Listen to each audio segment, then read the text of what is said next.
નમસ્તે વિદ્યાર્થી મિત્રો, આજે આપણે ધોરણ 12 ની અંદર કોમ્પ્યુટર વિષયમાં ચેપ્ટર નંબર 8 જાવામાં ક્લાસ અને ઓબ્જેક્ટ તેના વિશે અભ્યાસ કરીશું. અગાઉ આ ચેપ્ટરના વિડીયોમાં આપણે ક્લાસ અને ઓબ્જેક્ટ વિશે સમજૂતી મેળવી હતી. ત્યારબાદ આપણે પોલિમોર્ફિઝમનો એક ટોપિક જોયો હતો અને એક કન્સ્ટ્રક્ટરનો ટોપિક જોયેલો. આજે આપણે પ્રોગ્રામ જોઈએ, ઓબ્જેક્ટનો યુઝ કર્યો હોય જેની અંદર એવો એક નાનકડો પ્રોગ્રામ. અહીંયા તમને એક રૂમ ડેમોનો પ્રોગ્રામ આપેલો છે મિત્રો. તો આ રૂમવાળો પ્રોગ્રામ આજે આપણે સમજીશું. તો જ્યારે બી પ્રોગ્રામ સમજવા બેસો ત્યારે તમારી જે ટેક્સ્ટ બુક્સ છે એ સાથે લઈને બેસજો.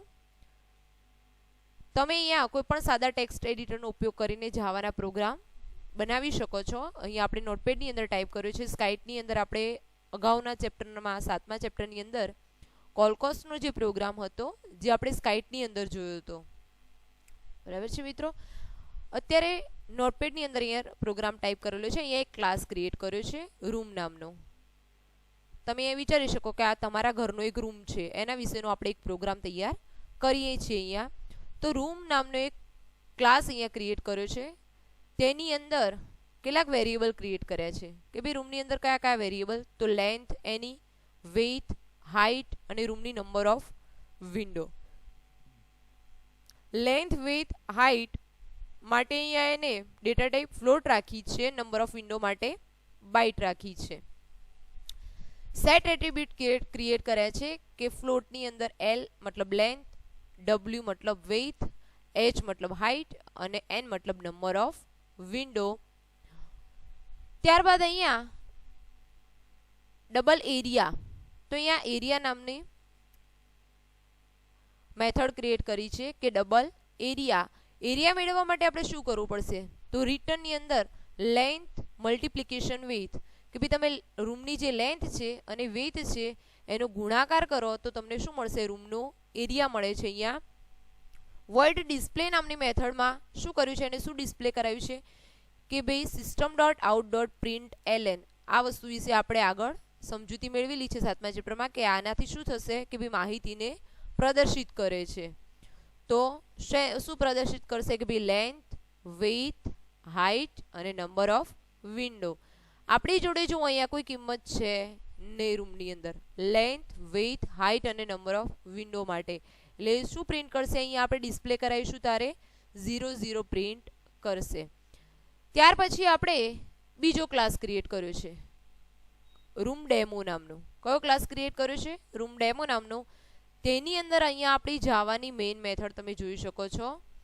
Main method string argument pass કરી છે. અહીંયા એને બે ઓબ્જેક્ટ ક્રિએટ કર્યા છે, R1 અને R2 નામના. શું કર્યું છે, R1 નામનો અને R2 નામના બે ઓબ્જેક્ટ ક્રિએટ કર્યા છે.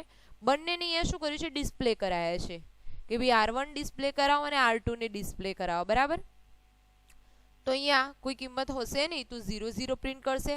ત્યારબાદ એને કિંમત આપી છે R1 અને R2 માં.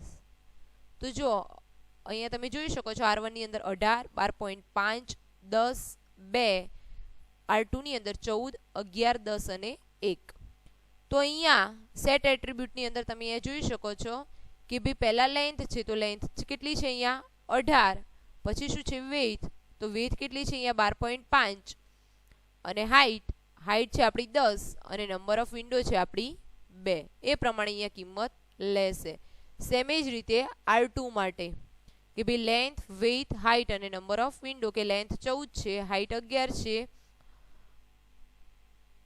વેઇથ આપણી 10 છે અને નંબર ઓફ વિન્ડો હાઇટ આપણી 10 છે અને નંબર ઓફ વિન્ડો આપણી 1 છે. R1 અને R2 અહીંયા ડિસ્પ્લે થશે. એ પ્રમાણે અહીંયા કિંમતો ડિસ્પ્લે કરશે. અને લાસ્ટમાં શું પ્રિન્ટ કરાયું છે એની કઈ માહિતી કે ભાઈ રૂમનો એરિયા આપો.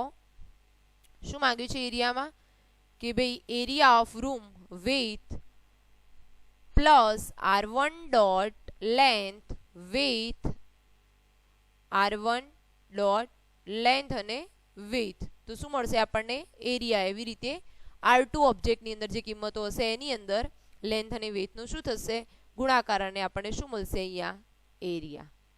બરાબર છે. તો એ પ્રમાણે આપણને અહીંયા એરિયા મળે છે, તો એ પ્રિન્ટ કરાવ્યું છે. તો હવે આપણે આઉટપુટ જોઈએ. આઉટપુટ જોવા માટે શું કરવું પડશે મિત્રો? તો જો તમે નોટપેડની અંદર પ્રોગ્રામ ટાઈપ કર્યો છે તો તમે એની સીએમડીની અંદર આઉટપુટ જોઈ શકો છો કમાન્ડ પ્રોમ્પ્ટની અંદર. તો અહીંયા પ્રોગ્રામ આપણો સેવ છે.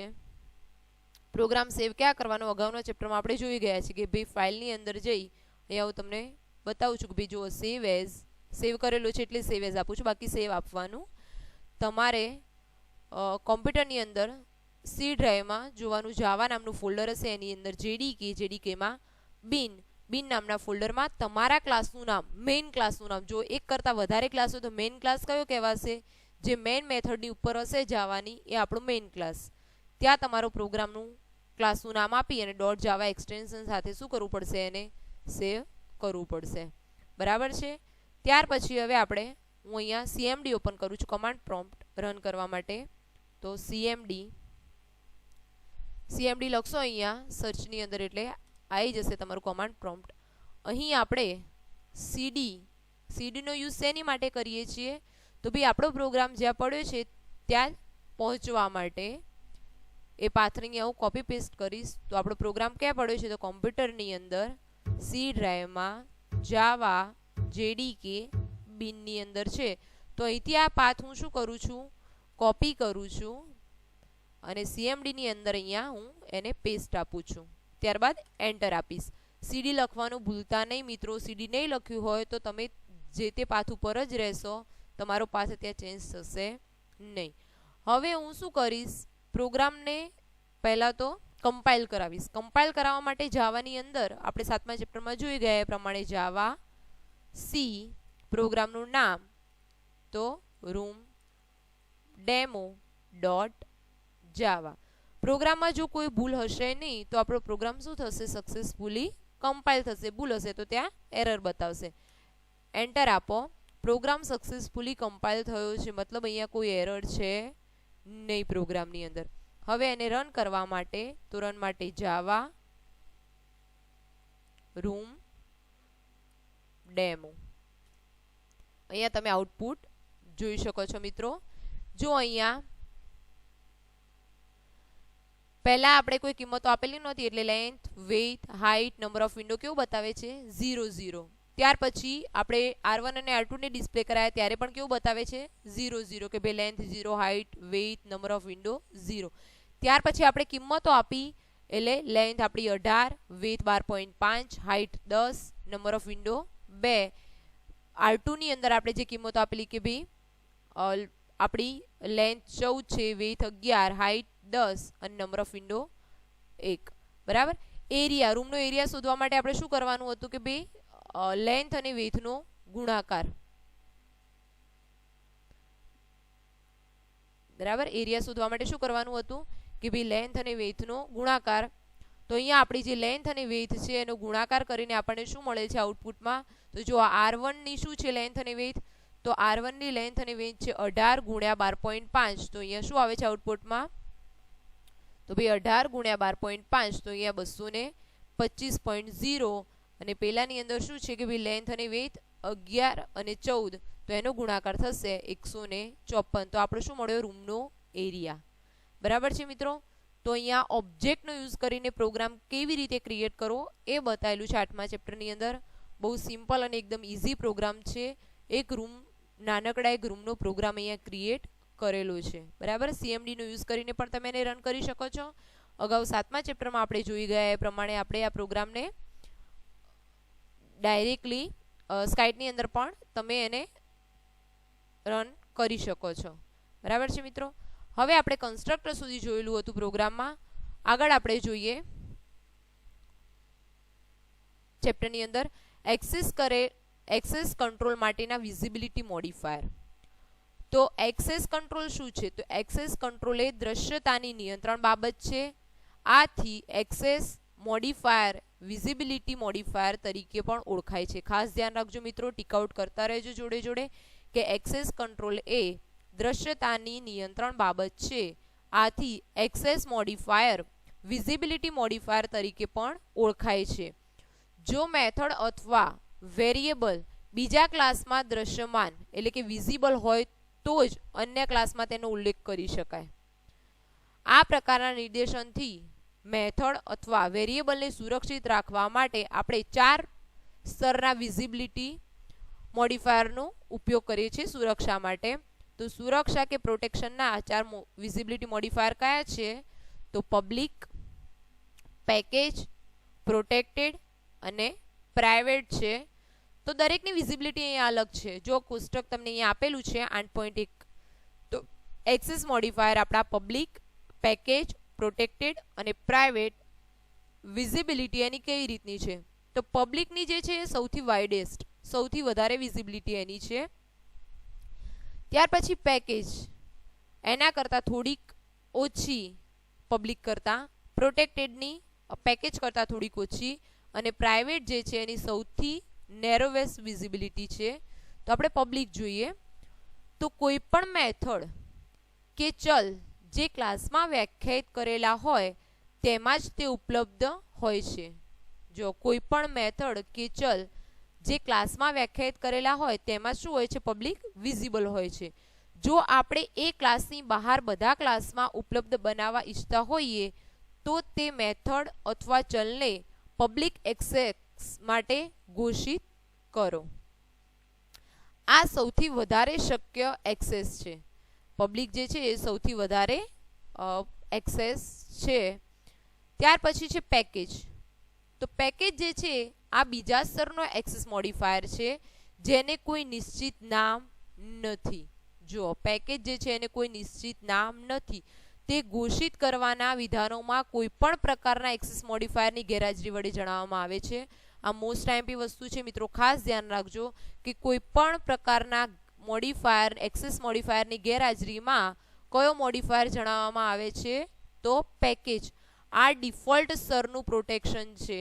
આ ખાસ ધ્યાન રાખજો કે કોઈ પણ મોડિફાયર, એક્સેસ મોડિફાયરનો ઉપયોગ ના થયેલો હોય પ્રોગ્રામમાં ત્યારે કોને જણાવવામાં આવે છે? પેકેજ. કારણ કે તે કેવો છે? ડિફોલ્ટ સ્તરનું પ્રોટેક્શન છે. કેવું છે? ડિફોલ્ટ સ્તરનું પ્રોટેક્શન. ખાસ ધ્યાન રાખજો મિત્રો, આઈએમપી પ્રશ્નો છે. ત્યારબાદ છે પ્રોટેક્ટેડ. તો આ સ્તરના પ્રોટેક્શનનો ઉપયોગ ફક્ત સબ ક્લાસને એક્સેસ કરવા માટે અથવા ફ્રેન્ડ તરીકે ઘોષિત કરેલી મેથડ સાથે સહિયારા ઉપયોગ માટે થાય છે.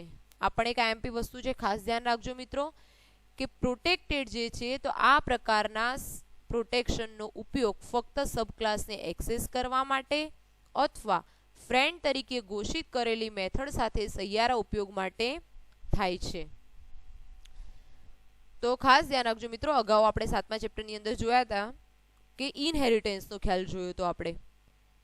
ઇનહેરિટન્સમાં શું હશે કે એક ક્લાસની વસ્તુ બીજા ક્લાસને શું મળે છે? વારસામાં મળે છે. બરાબર છે મિત્રો? તો જ્યારે આવો ખ્યાલ જ્યાં આવતો હોય ત્યાં કયો એક્સેસ મોડિફાયર ઉપયોગમાં લેવો જરૂરી છે? તો પ્રોટેક્ટેડ. બરાબર છે? અગાઉ જણાવેલા બંને સ્તર કરતાં આની વિઝિબિલિટી કેવી હોય છે? ઓછી હોય છે. મતલબ તમારે પબ્લિક અને પેકેજ કરતાં પ્રોટેક્ટેડની વિઝિબિલિટી કેવી છે? ઓછી હોય છે. પ્રોટેક્ટેડ પ્રોટેક્શનનો ઉપયોગ આપણે જ્યારે ઓબ્જેક્ટ આધારિત પ્રોગ્રામિંગનો ખ્યાલ ઇનહેરિટન્સ વાપરીશું ત્યારે વધારે સુસંગત છે. આ પણ એક આઈએમપી વસ્તુ છે, ખાસ ધ્યાન રાખજો મિત્રો કે જ્યારે આપણે કયો ખ્યાલ ધરાવતા હશું પ્રોગ્રામની અંદર, ઓબ્જેક્ટ આધારિત પ્રોગ્રામિંગની અંદર ઇનહેરિટન્સનો ખ્યાલ ધરાવતા હશું ત્યારે પ્રોટેક્ટેડ પ્રોટેક્શનનો ઉપયોગ વધારે સુસંગત જણાય છે આપણને. ત્યાર પછી છે પ્રાઇવેટ. તો પ્રાઇવેટ કક્ષાનું પ્રોટેક્શન વધારવાથી સૌથી ઉચ્ચ કક્ષાનું પ્રોટેક્શન મેળવી શકાય છે. આ પણ ખાસ ધ્યાન રાખજો મિત્રો કે સૌથી ઉચ્ચ કક્ષાનું પ્રોટેક્શન કયા એક્સેસ મોડિફાયર દ્વારા મેળવી શકાય છે? તો પ્રાઇવેટ દ્વારા. તે સૌથી ઓછી દ્રશ્યતા પૂરી પાડે છે. શું કરે છે પ્રાઇવેટ? કે સૌથી ઓછી દ્રશ્યતા પૂરી પાડે છે. પ્રાઇવેટ મેથડ અને ચલને ક્લાસની અંદર જ વ્યાખ્યાયિત મેથડ દ્વારા સીધા એક્સેસ કરી શકાય છે. તે અન્ય કોઈ પણ ક્લાસ દ્વારા જોઈ શકાતા નથી. પ્રાઇવેટ કક્ષાનું પ્રોટેક્શન એવું પ્રોટેક્શન છે કે તે અન્ય કોઈ પણ ક્લાસ દ્વારા જોઈ શકાતું નથી.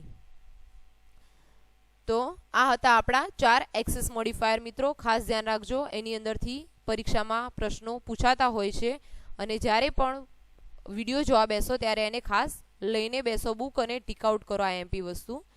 ત્યાર પછી છે એક્સેસર અને મ્યુટેટર મેથડ.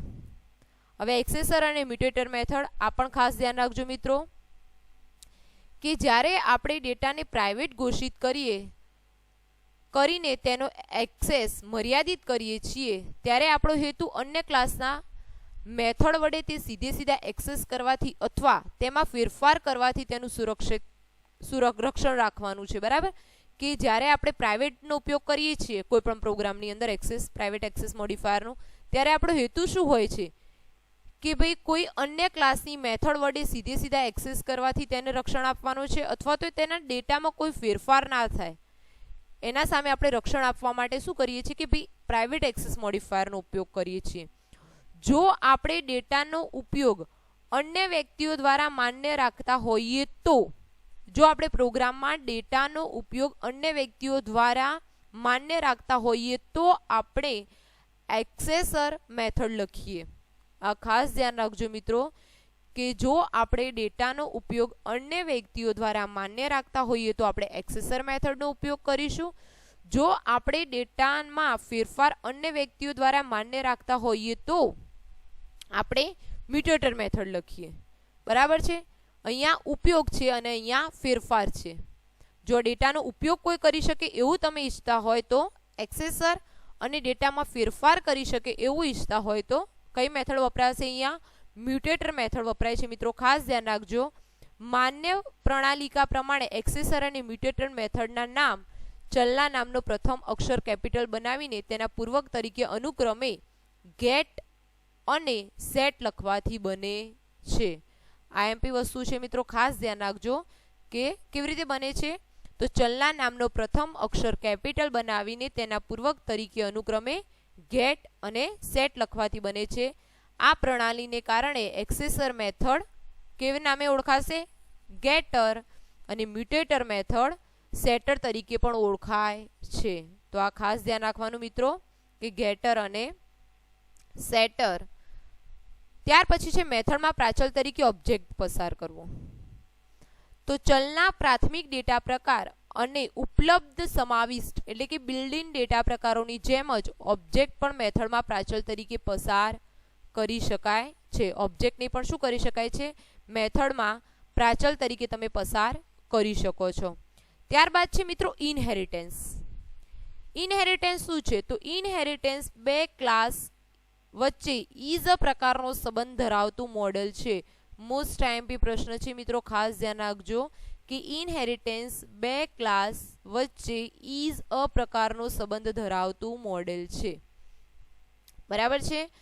તો ઉદાહરણ તરીકે ક્લાસરૂમ એ રૂમ છે. ક્લાસરૂમ શું છે? રૂમ ઘણા બધા હોય છે મિત્રો, કે ભાઈ ડ્રોઈંગ રૂમ છે, કે ભાઈ ક્લાસરૂમ છે, બેડરૂમ છે, અલગ અલગ પ્રકારના રૂમ હોય છે. રૂમ બધા જ એક નામ શું આપીએ આપણે? રૂમ, અને એની અંદરથી બીજા ડિવાઈડ પડેલા છે. બરાબર છે. તો ક્લાસરૂમ એ રૂમ છે અને સ્ટુડન્ટ એ શું છે? એક પર્સન છે. સ્ટુડન્ટ પણ પર્સન કહેવાય, ટીચર પણ પર્સન કહેવાય. બરાબર છે. તો સ્ટુડન્ટ એક પર્સન છે. અહીં રૂમ અને પર્સનને શું કહી શકીએ આપણે? Parent class. રૂમ અને પર્સનને આપણે શું કહી શકીએ? Parent class. અને તેની અંદરથી બીજા ક્લાસ ડિવાઈડ થયેલા છે માટે આપણે ક્લાસરૂમ અને સ્ટુડન્ટને શું કહી શકીએ? Child class. બરાબર છે મિત્રો.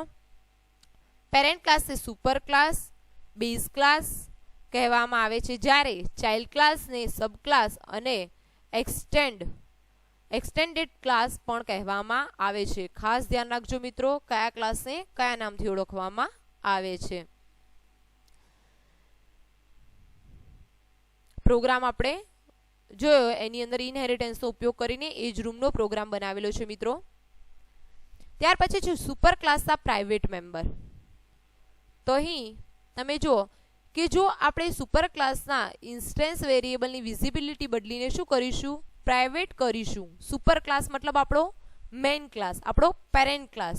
તો શું કહે છે કે જો સુપર ક્લાસના ઇન્સ્ટેન્સ વેરિયેબલની વિઝિબિલિટી બદલીને આપણે પ્રાઇવેટ કરીશું તો આ વેરિયેબલ ક્લાસની બહાર સીધા ઉપલબ્ધ નહીં રહે.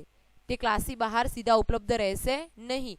યાદ રાખો કે એટ્રીબ્યુટ સબ ક્લાસના પણ છે હવે જો સબ ક્લાસ મતલબ સુપર ક્લાસમાંથી બીજો ક્લાસ જે પડે છે એ આપણો સબ ક્લાસ, છતાં પ્રાઇવેટ ઇન્સ્ટન્સ વેરિયેબલ અથવા મેથડ તેના સબ ક્લાસમાં પણ વિઝિબલ હોતી નથી. મતલબ તમારો જે સુપર ક્લાસ છે એની અંદરથી કોઈ બીજો ક્લાસ ડિવાઈડ થયેલો છે સબ ક્લાસ, એની અંદર પણ જો તમે સુપર ક્લાસની અંદર તમારી વિઝિબિલિટી બદલીને પ્રાઇવેટ રાખી હશે તો તમારી સુપર ક્લાસની જે વસ્તુ છે એને પણ તમારા સબ ક્લાસની અંદર વિઝિબલ રહેવા દેશે નહીં. બરાબર છે મિત્રો. તો શું કહે છે અહીંયા કે પ્રાઇવેટ મેમ્બર તે જે ક્લાસમાં વ્યાખ્યાયિત કરેલો હોય તેમાં જ ફક્ત સીધા ઉપલબ્ધ હોય છે અને બીજા ક્યાંય પણ નહીં. તેને અન્ય જગ્યાએ ઉપલબ્ધ કરવા માટે પબ્લિક એક્સેસર અને મ્યુટેટર મેથડ એટલે કે ગેટર અને સેટરનો ઉપયોગ કરવો પડશે. આપણે શેનો ઉપયોગ કરવો પડશે જો આપણે બીજે તેને એક્સેસ થવા દેવા હોય તો ગેટર અને સેટરનો ઉપયોગ કરવો પડશે. સુપર ક્લાસના પ્રોટેક્ટેડ મેમ્બર. તો જુઓ પ્રોટેક્ટેડની અંદર શું હોય છે મિત્રો, તો ઇનહેરિટન્સ સબક્લાસમાં પ્રોટેક્ટેડ મેમ્બર પ્રાઇવેટ મેમ્બર તરીકે ઉપલબ્ધ હોય છે. પ્રોટેક્ટેડ તો જ્યારે ઇનહેરિટન્સ જેવો ખ્યાલ હોય, મતલબ એક ક્લાસની અંદરથી કોઈ બીજો ક્લાસ ડિવાઈડ થતો હોય, જેમ કે પેરેન્ટ અને ચાઇલ્ડ, તો પેરેન્ટની બધી જ વસ્તુ શું થાય છે ચાઇલ્ડને વારસામાં મળે છે. તો ત્યારે એવી કોઈ વસ્તુ હોય ત્યારે શેનો ઉપયોગ કરીએ છીએ આપણે, પ્રોટેક્ટેડ પ્રોટેક્શનનો ઉપયોગ કરીએ છીએ. ત્યાર પછી લાસ્ટમાં છે કમ્પોઝિશન અને એગ્રીગેશન. તો કમ્પોઝિશન અને એગ્રીગેશન ક્લાસની રચના છે જે અન્ય ઓબ્જેક્ટનો સમાવેશ કરે છે. તે અલગ અલગ ક્લાસ વચ્ચે કેવો સંબંધ જણાવે છે મિત્રો, હેઝ પ્રકારનો સંબંધ રચે છે. આ પણ એક મોસ્ટ આઈએમપી પ્રશ્ન છે, વારંવાર પૂછાયેલો, કે એગ્રીગેશન અને કમ્પોઝિશન બે ક્લાસ વચ્ચે કેવા પ્રકારનો સંબંધ રચે છે, તો હેઝ પ્રકારનો સંબંધ રચે છે. આ ખાસ ધ્યાન રાખજો મિત્રો.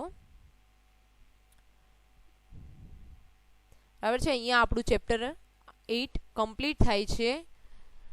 જ્યારે પણ ચેપ્ટર વિડીયો જોવા બેસો ત્યારે તમારે ટેક્સ્ટ બુક સાથે લઈને બેસજો અને રૂમ ડેમોનો જે પ્રોગ્રામ સમજીએ છીએ એ પણ તમે જોઈ અને સમજી લેજો.